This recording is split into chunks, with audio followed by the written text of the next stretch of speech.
Why can I go and plus? Now, we watched the Nintendo Switch video recently, and it had Nintendo's listed their top 8 innovations they've made to gameplay. It was all around portability, playing with friends, things like that, and clearly geared towards the Switch.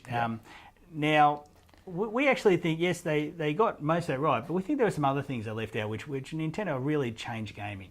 Well, they've always been innovative. Things like the Game Boy and that kind of thing, like portability to gaming, is part of the Nintendo parcel.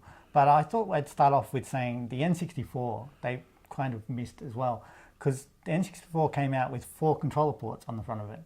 Now, if you wanted to play a 4-player game before that, you had to buy a peripheral for more money that would let you play 4-player. So this made games accessible, like such as GoldenEye and Perfect Dark, which are some of the biggest selling games on that system from the get-go. Yeah, well, GoldenEye wouldn't have worked with 2 players. No. It wouldn't have been the same. Now, another one. Now they mentioned the Game Boy, and I think that's been innovative. But really, to me, there's a few generations of the Game Boy that I think really stepped it up and what they're offering for gaming. Yeah. So the 3DS was probably the pinnacle of that, having the dual screens of the DS. Having the games on it from that era, but putting them in 3D without glasses at a time when TV and movies you needed glasses to see things in 3D was just so groundbreaking. And it looks amazing when you see it, and things like come out of the screen. And now they don't even make 3D TVs anymore, so Nintendo have outlasted them on that one. Yeah, and it's just a shame they didn't use that more to its full potential. Like things like their early Mario Tennis would have been awesome, having the ball coming out of the screen at you.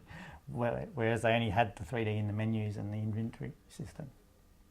Now, probably the 2 big ones. I mean, the Wii Pad, I think, is a big innovation, but that's pretty much the Switch without the console.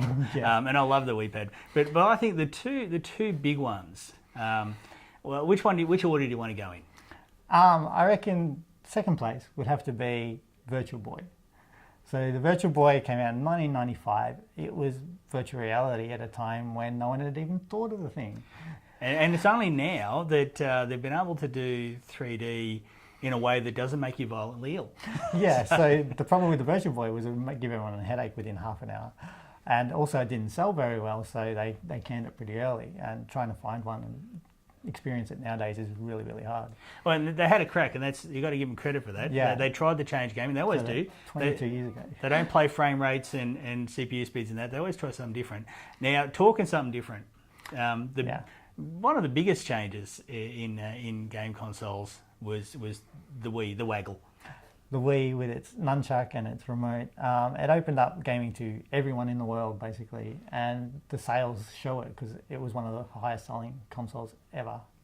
So the Waggle, the remote, let you play games physically. So instead of having a controller with 10 buttons on it, you had something that you could physically move around and things on the screen would change. And you go to a dinner party and they pull out a Wii and want to play 4-player tennis and that. It was just amazing to see. It was very casual, but it was just so much fun. And also you'd go to like nursing homes and there was elderly playing bowling and loving it because, you know, they physically can't do that anymore, but being able to use the Wii to experience that was a very happy thing for them. Now, unlike the Virtual Boy, the Waggle and the Wii was a risk they took that just made them a lot of money. They did really well.